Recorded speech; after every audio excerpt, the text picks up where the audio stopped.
आज रोजी सावंतवाडी उपजिल्हा रुग्णालयाची रुग्ण कल्याण नियामक समितीची सभा पार पडली। तर या रुग्ण कल्याण नियामक समितीच्या सभेसाठी जो सभेचा अध्यक्ष आहे, जिल्हा शल्य चिकित्सक आणि तहसीलदार आणि प्रांताधिकारी ही जी महत्त्वाची अधिकारी पद आहेत आणि हे जे या सभेचे अध्यक्ष आहेत, जर सभेला अध्यक्ष हजर नसेल तर मग त्या सभेचा उपयोग काय आहे? तर ही रुग्ण कल्याण नियामक समितीची जी सभा असते या समितीचा फायदा काय आहे? तर तो रुग्णांचं कल्याण व्हावं यासाठी ही समिती गठीत केलेली असते। तर या गठीत केलेल्या समितीला तहसीलदार, जिल्हा शल्य चिकित्सक व प्रांताधिकारी हे तिघे कधीच हजर राहत नाहीत। या अगोदर पण जितक्या सभा झाल्या या सभेला एकदाही या तिन्ही व्यक्ती हजर नव्हत्या। तर ज्या आमच्या समस्या आहेत त्या आम्ही समस्या मांडाव्यात तरी कोणापुढे? आम्ही आज रुग्ण कल्याण नियामक समितीचे सदस्य म्हणून मी आहे, माझ्यासोबत रवी जाधव आहेत। आम्ही नेहमीच या ज्या ठिकाणी ज्या आपल्या उपजिल्हा रुग्णालयाच्या ज्या काही समस्या असतात त्या नेहमी या सभेसमोर ठेवत असतो आणि त्याच्यातून मार्ग काढण्याचा प्रयत्न करत असतो। तर यातून जे रुग्णांची जी काय सेवा आहे ती मिळावी यासाठी म्हणून आम्ही नेहमीच या सभेपुढे जे आमचे महत्त्वाचे विषय असतात ते आम्ही ठेवत असतो। तर आजच्या या सभेला सर्वात पहिली प्रथम सभा ज्यावेळी सुरू झाली तर त्यावेळी सर्वप्रथम आम्हाला या सभेचं हार्ड कॉपी लेटर हे आम्हाला मिळालेलं नाहीये। मी आहे रुग्ण कल्याण समितीचा सदस्य, माझ्यासोबत रवी जाधव आहेत, आम्हाला दोघांनाही या सभेचं आमंत्रण मिळालेलं नाही। तरी पण आम्ही वैद्यकीय अधीक्षक डॉक्टर ऐवळे सर यांच्या विनंतीस मान ठेवून आज रुग्णांच्या सेवेसाठी म्हणून आम्ही आज या ठिकाणी या मीटिंगसाठी हजर राहिलो। त्याप्रमाणे जो सभेचा अजेंडा असतो तो अजेंडा सुद्धा सादर केला गेला नाही।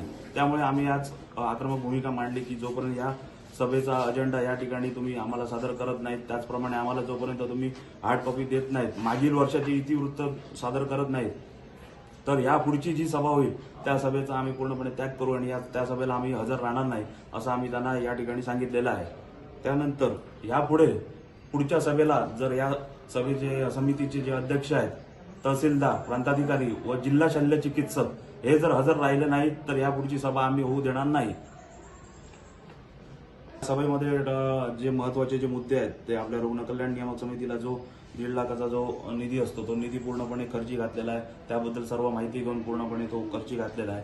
तसेच आज सावंतवाडी उपजिल्हा रुग्णालयाला भूलतज्ञांची कमी आहे। गेले 1.5 ते 2 महिने झाले या भूलतज्ञ नसल्यामुळे बऱ्याच रुग्णांची हेळसांड होत आहे आणि बऱ्याच सर्जरीज थांबलेल्या आहेत। तर जोपर्यंत कायमस्वरूपी आपल्याला भूलतज्ञ मिळत नाही, जे पुढाचे जे सध्या दोन भूलतज्ञ काहीतरी सावंतवाडी उपजिल्हा रुग्णालयामध्ये तात्पुरत्या स्वरूपात म्हणून येत आहेत, तर ते कायमस्वरूपी म्हणून या ठिकाणी यावेत व इकडच्या जे रुग्णांची जी अडकलेल्या ज्या सर्जरीज आहेत, जी ऑपरेशन्स आहेत ती पूर्णपणे यशस्वी व्हावीत यासाठी आम्ही शासनाकडे मागणी केलेली आहे की आपल्या सावंतवाडी उपजिल्हा रुग्णालयाला कायमस्वरूपी भूलतज्ञ द्यावा।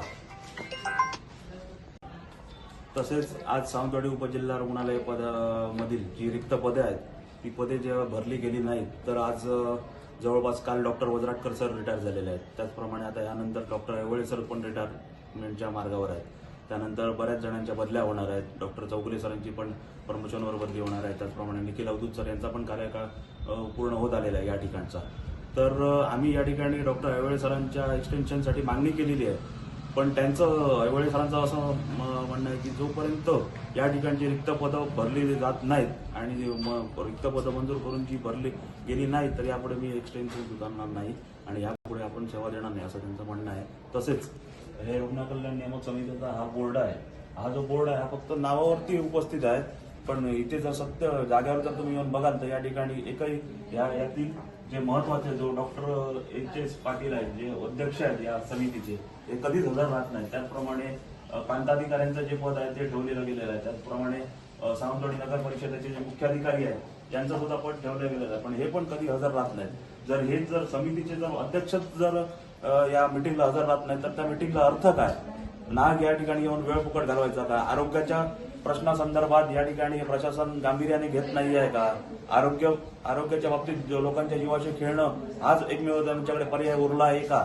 बांधकामचे अधिकारी सुद्धा बोलून सुद्धा येत नाहीत, त्याचप्रमाणे MSCBच्या डिपार्टमेंटचा पण कोणी येत नाही।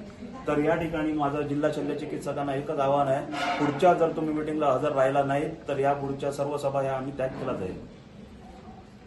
मी रवी जाधव हे नियामक समितीचा मी एक सदस्य आहे। ह्या धावपळीच्या जीवनामध्ये आम्ही या हॉस्पिटलसाठी 5 तास देतो का तर रुग्णांची गैरसोय होऊ नये आणि ह्या अशा ज्या मिटिंगी असतात ज्या अचानक ठरलेल्या असतात तरी पण आम्ही धावपळ आमच्या हातातली कामं सोडून ह्या मिटिंगला मी देवासूर्य याची उपस्थित राहतो. परंतु ह्या मिटिंगमध्ये जे अधिकारी आहेत ज्या समितीवर आहेत त्यांना कुठच्याही प्रकारचं गांभीर्य दिसत नाही. ते कुठच्याही मिटिंगला हजर नसतात.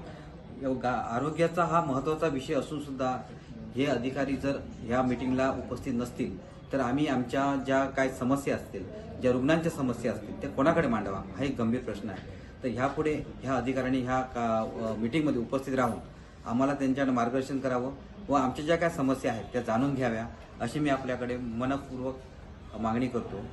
थँक्यू.